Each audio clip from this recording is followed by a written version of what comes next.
Welcome back to Create Wealth Through Franchising Podcast and Kim Daly TV. In my studio today, a new friend. His name is Greg Hunter. He is a franchisee of 1-800 Striper. He lives in Omaha, Nebraska, and he is going to tell us an amazing story today. Greg, welcome to the studio of Kim Daly TV. Thanks for having me. This is going to be a good one because, as I was saying to you before we hit record, people out there do not know that a business that paints parking lots is a franchise. How did you find this? Why did you like this? What is this all about? We're going to get to that, but we're going to go all the way to the beginning of your story.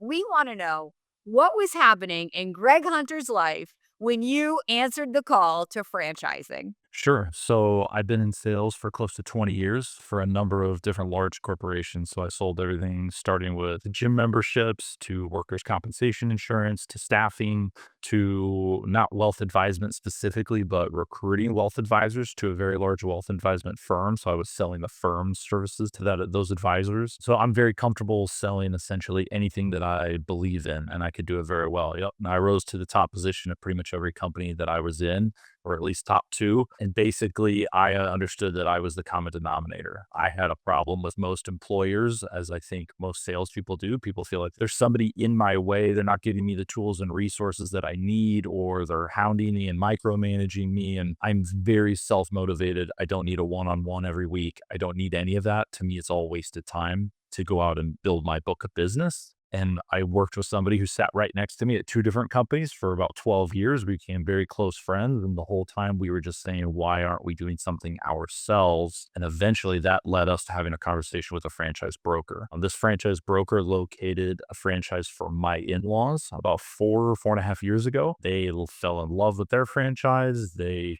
broke free, right, from the corporate handcuffs, and they seem to be very happy, even more financially successful. Like most entrepreneurs, actually a lot more time at work, but somehow happier than your miserable locked in 8 to 5. So we met with our franchise broker. Really interesting experience. We met with him maybe 5, 6 times, did personality tests, asked us a lot of deep questions about our partnership, what I like doing, what I don't like doing, what my partner likes doing and not like doing. What do I want to wear to work? What do I refuse to wear to work? Do I want to travel anymore? And what ultimately led to him pitching, I think, 1-800 Striper was the fact that I said, I never want to wear a suit again.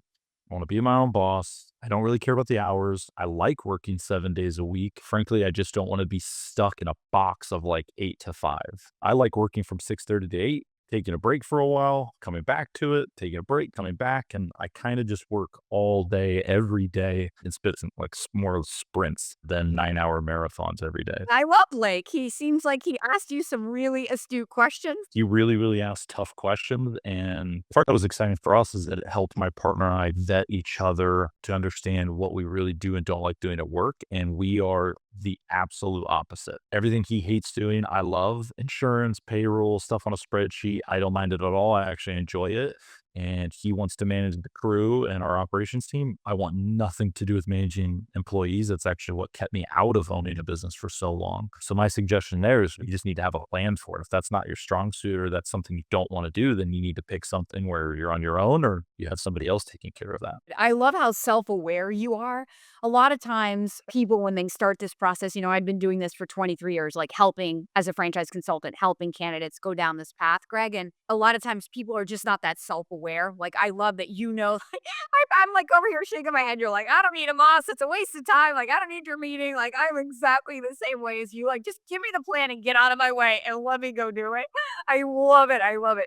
And what I really love is that you're a sales guy who understands, like, how to really drive revenue. So I literally just made a video yesterday. It's kind of a in your face video, but it basically said, look, if you want to own a business and you shy away from sales, like, this may not be a popular opinion, but I'm just going to tell you that I don't really think you should ever own a business, because owning a business is always about sales, whether you're directly selling or selling through your team of people. You have to embrace acquiring customers because that's the limiting factor to you making all the money that you ever want to make. So exciting for you to take like that corporate skill set and then apply it inside a franchise business that you probably didn't even know a model like this existed. Is that true? I had no idea that a model existed, but just to double click on the sales piece, because I think it's so important for anybody who's considering a franchise. So I don't think that they would mind me mentioning this, a little inside baseball, but 1-800 Striper actually hired me and my partner about 8 weeks ago to sales train all 80 other franchisees in the network in May. So we painted our first parking lot on St. Patrick's Day this year. So 317, but by late April, they had hired us to train everybody else to sell because we were the number 2 franchise in the whole network in May. And people have been open a year, 2 years longer than us, even though it's a pretty new franchise. And that's only because we're extremely comfortable cold calling. I hate the term cold calling, but calling in, building relationships, offering my help. I never feel like I'm bothering anybody. I feel like I spend the day trying to find people who need my help and are excited that I'm on the other line of the phone because they need their parking lot striped. They just didn't know where to start, and it just never makes it to the top of their priority list. So I'm kind of the angel that swings in and says, "Hey, that thing on your list, I'll make it go away. We don't even need to meet. You'll never even see my crew. Well, let's just pick a night, and one morning you'll come in and it's all taken care of." So you have to be incredibly comfortable because there's plenty of operators out there. Anybody can be trained on whatever type of franchise there is, and then they can go do that job. But if you don't have any jobs to operate on, what's the point of the whole thing? And I think a lot of people think, I'll just put my shingle up, put the number out there, I'll do some Google AdWords, and boom, I have an inflow of customers. And I would tell you less than 5% of our jobs have been inbound so far. So if I was just sitting around for the phone to ring, I'd be starving to death. Yeah. And then they sign a franchise agreement and wake up to the cold reality that they got to go hustle and figure out how to find customers. And then they start whining and they start looking at the franchisor like, what have you done for me lately? And I'm paying you fees. And I want to hit on that because I know somebody listening to this is going to be like, wait a minute. You're a franchisee paying a royalty, paying to be in this system. And now they're bringing you in to train the other people. Like, what's in it for you, Greg? Why are you doing that? Well, we worked out a proposal that would benefit everybody for us to spend our time on it. But honestly, part of why we signed with 1-800 Striper is the founders, Luke and Heather, extremely family oriented. We just got along with them so well. I was like, I want to be in business with these people. If these are the people who I'm going to lean on for a resource to be successful in this business, this is who I want. The couple other franchises that we did at least a few discovery calls with, I never felt that. I was very aware that I was talking to a salesperson who was trying to earn a commission by getting me to sign that FDD. So with this, it felt like I was joining the family. We went out to training. We became very, very close. We text regularly now. I have multiple friendships out of it now at corporate, which I know everybody's not going to be able to do or have, but I think that's very important when you're evaluating a franchise. Like, do I actually want to spend time with these people? Not, is this just somebody I can tolerate because I want the business? Because I think you're going to be involved with the corporate structure or the founders much more than you probably think. Otherwise, you're on a lonely island. Yes, there's so many things I wanna say. Oh my gosh, it's so good. So first of all, Greg, Kim Daly spends a lot of time telling all my candidates, franchising is who, not what. We're gonna let go of the focus on the widget and we're gonna find people who have a vision for building a brand, who as they share what they're building, you start to raise your hand and say, I wanna be a partner with you. So that is so on par with everything that anybody who follows Kim Daly has heard repeatedly. And I love it when they hear it from you, not just from me. But what I also love is that you're coming back into this franchise to give. And you didn't say this, I might be putting words in your mouth, but you giving back to the franchise, it strengthens the entire brand, right? Because if all of the other franchisees can learn from you and have bigger, stronger, better businesses, then you start to grow faster. You can attract national accounts. It allows everything to elevate. And let's be real, like, if you're going to go be a mom and pop business and turn over, sales every day, that's awesome. But in a franchise, we want that brand equity to be growing alongside our own local brand equity because that's what creates exit strategy value. So you're coming back and giving to the entire franchise because you're capable and you have this awesome skill set that others can benefit from.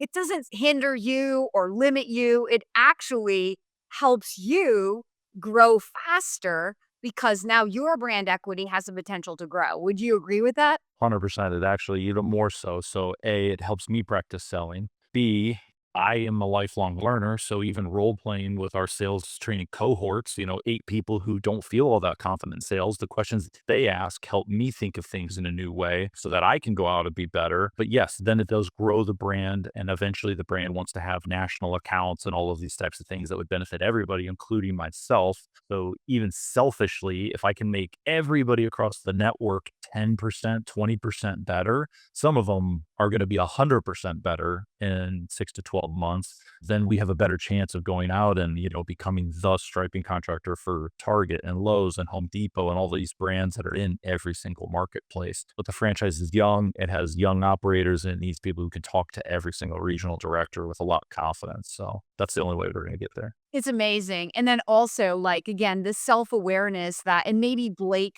picked up on this for you, that you're a very, you said, self-directed, self-motivated person who's like, "Just give me the plan and get out of my way." So partnering you with an emerging franchisor was a key part probably to your finding resonance with the founders.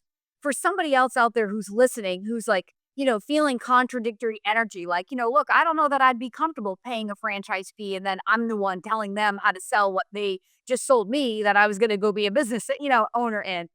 Listen, there's a franchise out there for everybody. And if you want more I's dotted and T's crossed, there are bigger, more established brands where they've already ironed out all the sales. They've already brought a Greg Hunter and they've perfected what they're doing. And therein lies the value of working with an experienced franchise consultant who's not, again, just focusing on like, okay, you tell me you want to own the gym, so I bring you the gym franchise, who's really trying to make an energetic match, a relationship match, because that's what's going to give you the confidence to move into the unknown and say yes to your dream. It's not going to be because you found alignment with the widget. It's going to be because of all of these other more subtle things. And this may be why, if you're out there and you're like, I've been looking at franchises for a long time, but I could never find the right one. This is why I would encourage you to follow the link and let me help you, because the right one doesn't exist, but you may also be following the widget. And Kim Daly's going to help stretch your mind to all these different characteristics, to all these different qualities in this relationship, in this partnership that matter infinitely more to your success than being in the gym because you love the gym, just for the sake of that example. 100%. So real quick, so 1-800 Striper actually had it all ironed out perfectly. And part of the reason we fell in love with it is Luke had been striping since 1999. So he's only a few years older than me, but he started striping at 19 years old. It's all he's ever done professionally. He is an expert at it. He has the playbook. He gave everything step by step by step. This is the truck. This is the equipment. This is how you build it out. This is the type of people you hire. This is how you approach jobs. This is how you approach customers. And literally all we did is we saw an opportunity to say, okay, so I know I can sell and I know I can execute on a plan. And there's a very detailed plan here. So we came in and executed it. So it wasn't even about helping them sell. I think it was helping open up everybody else's eyes to there is a perfect plan here, but you're not blocking your day and you're not executing it exceptionally well. You're doing some of these things like almost too well, or you're spending too much time on it, but you're not doing the pieces of the playbook that actually help build your business. And that is one of the things that Blake came to us with. Was one of the big questions he asked that led to a lot of conversation is, are you interested in a brand you would already know of? Like, because we met with him 5 or 6 times before he said a single name. It was almost getting to the point of a little frustrating, be like, how many more meetings do we have to have before you could tell me about one franchise? But one of the things he really wanted to know is, do you want something you've already heard of? You've already seen something. The territories are smaller because there's so much opportunity in each territory. You might compete with other people in the Omaha area. Or do you want to be part of something you've probably never heard of? Nobody's heard of. It's going to be brand new to the area. You'll be the one to bring it here. You'll be the face and the brand of it. And we were very much the latter. We wanted to be part of something new, young, help to develop it, not because I think I know better, but if I can help, I want to help. And so the Striper family is growing very fast and quick together. The franchisees speak to each other a lot. So I think if I was doing it over again, or if I was advising somebody on the franchising, It would be do a lot of research about how connected those franchises are. What's the raw number of franchises? Can you really build friendships with them? Or is it just, a fight to the death, with somebody who's just 2 miles away from you because the territories are so tight? And, Omaha was only two territories plus Lincoln, Nebraska, where the Cornhuskers play. So we scooped up all of those, and there's nobody within 2.5, 3 hours with me. So we can be friends with them, be close, share clients. When I meet a client that looks over stores of 5 states, I'm calling the franchise in those states and saying, "Hey, I just landed these jobs. You also need to reach out to them." And we're all working together and passing it back and forth. It's so good, and I love the clarification, love it, because listen to what he said. He said he executed on the plan. But here's the thing, and those who follow me also know, like, if you've seen any of my coaching videos, I talk about the thing. Every business has a thing, right? So, Greg, bear with me for a minute. So, I'll tell you my quick story. So, I spent 8 years fumbling around as an average performing franchise consultant. And then in my ninth year of business, I woke up to the idea of, oh, wait a minute. I'm not really a consultant. I'm a prospector. Because if I want to make more money, the limiting factor to me making more money, yes, it's helping more people buy a business, and that's consulting. But first, I have to find more people to play with. And so in my ninth year of business, I decided to dial in to prospecting. And I set a daily prospecting goal. And then I used my will and my determination to follow through. I followed through when I needed leads, and I followed through when I didn't need leads. I followed through every single day. And the result 12 months later was I built the first seven-figure franchise consulting business ever. But more importantly, I grew my business by 350% in one 12-month period. We were still in a recession. My franchise process, like your process at 1-800-STRIPER, it's been perfect since 2002. It did not change. I didn't work harder. I worked smarter. And the result was like miraculous.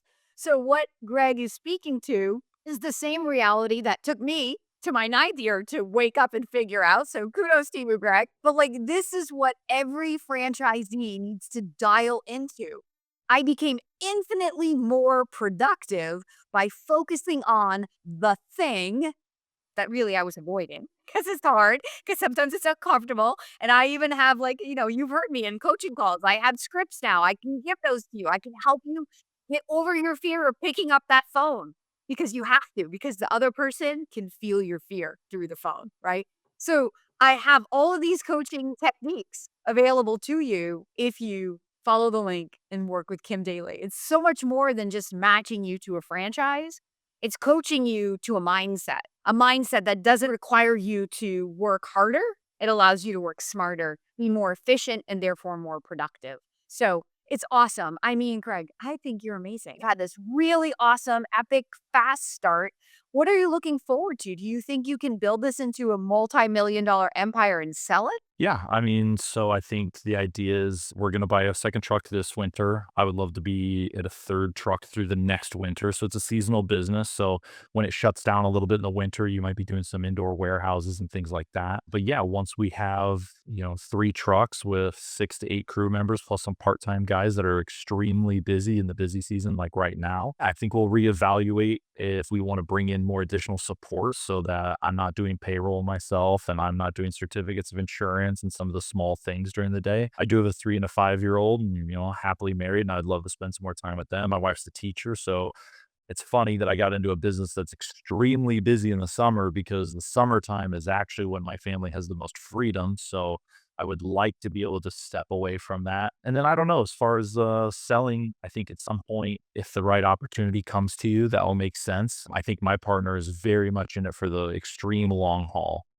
20 years. And I'm a big advocate of the employees being motivated by the performance of the business. So we've already had conversations with the early employees of this isn't just a blue collar job where you come help us execute on this. You're here first and we really want to build you up and have you be part of this business and you have a career here at 1-800-STRIPER. I'd love to see some kind of employee ownership or profit sharing or something like that. So obviously we're very, very early with the way things are going. All we need to do is duplicate what we've already done over the next few years. And I think we'll be in a really fun spot. And then who knows? knows? Every time I've tried to predict what my life will be like 5 years ahead, I've been wildly wrong if I look back 5 years. Not even close. Man, life happens. Oh my gosh, it's so good.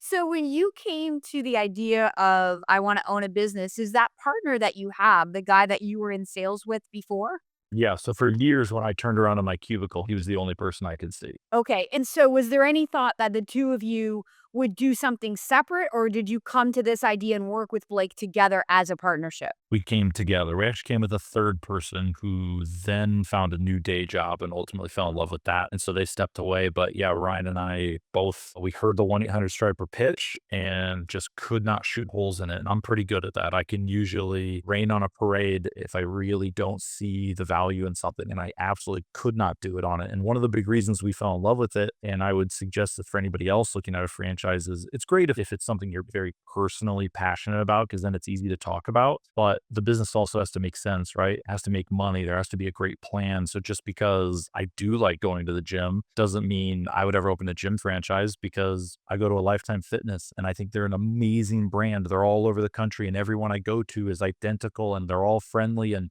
why would I even try to compete with that? The reason we fell in love with striping is that it's kind of like, I joke, it's kind of like Kleenex. You don't really care about Kleenex. You really just, if you're going to sneeze, you'd like to have one around, right? So if you own a parking lot or a business, you don't really care about the parking lot stripes. You just want your business to look nice. And so my job is really just to come in at the right time and say, hey, your business could be safer and more beautiful for employees and patrons. Do you agree? And it's a pretty easy yes, it could absolutely look a lot better. Well, then, here's our process. Here's what we do differently than our competition. Here's why it would be easier to work with us with a superior product. The whole elevator pitch that you have put together then. But I think it's really just trying to find those people who do agree that their property needs to be safe and beautiful. There's very few people who disagree. Everybody likes being able to park their cars simply, right? Everybody likes to know which way they're driving in the parking lot. We have some arrows when it's really required. You go into a McDonald's and all of a sudden there's one way parking everywhere and there's different drive-through lanes and mobile pickup. Like, you really like those spots to be bold, stand out, and look nice. It's a pretty easy pitch at the end of the day. You just have to get out there and get in front of people. So if they're considering a franchise, I left an industry, the last two products I sold, the customers hated. They were necessary evils of the world. So I won't speak, insurance generally and then staffing industry, right? People need insurance and they need people, but they don't really like paying for expensive people, staffing, and they don't really like paying for insurance. None of us do. So I think find something that's neutral that you can have a conversation about. You won't be trying to be the salmon upstream every single conversation of your day. It can be a rewarding career when you convince a lot of salmon upstream, but it can also grind you into a pulp. So I really, really love it. Did you go to business school? I'm just curious. I did. I have my undergrad and my graduate degree from University of Nebraska at Omaha. Wow, it's awesome. You have an amazing brain. The way you see the world is so refreshing. I freaking love it. I wish I got to meet you, but I think Blake did a great job for you, and I'm so happy to meet you today, Greg. So let's wrap this up because you are so inspiring. I know you probably got to get out there and get your day started. So, for those listeners who are on the sideline who haven't yet reached out, they're letting some limiting belief hold them back. What advice do you have for that listener today? The sooner you do it, the better, right? I would say ripping off that Band-Aid. I would say the best analogy, I hope this works, is kind of like waiting to have kids. I think a lot of people wait until like, oh, I'll finally travel enough. I'll finally have enough money. I'll finally be ready. You'll never be ready. The entire process will still be stressful and exhausting. And it honestly won't matter if you have $100,000 in a savings account or $500,000, right? The work is still there. The reward is still there. So you're never going to be 100% ready. So I would say if you need to start keeping your eyes open, your ears to the ground, work with the right people like you or Blake so that you are aware of all of the opportunities. Hear everybody out. Don't be a naysayer and try to rain on the parade too quick. Hear out the entire pitch. Start thinking about it. I would say move quicker than you probably are comfortable with. And it's okay because once you take the leap, then there's a giant fire under you and then you have no option except for to make it work. I love that advice. So good. Of course, I love the advice. I love this entire conversation, Greg. I want to wish you like all the luck in the world. I think I want to follow you to maybe have you back in a couple of years so you can tell us about the epic empire that you built through 1-800 Striper. I think that might be a really fun way to bring you back on the show. I just want freedom. Let's be our own bosses and create the freedom. You said it best, and I'm so happy that you did it. So, congratulations. And thank you again for donating your time and sharing your amazing and inspiring story here today on Kim Daly TV. Thanks for having me. Well, for those who are ready, this is your call to action. There's a link in the description below. Please follow that link right now. And don't ever forget that my name is Kim Daly, and I want to be your daily coach.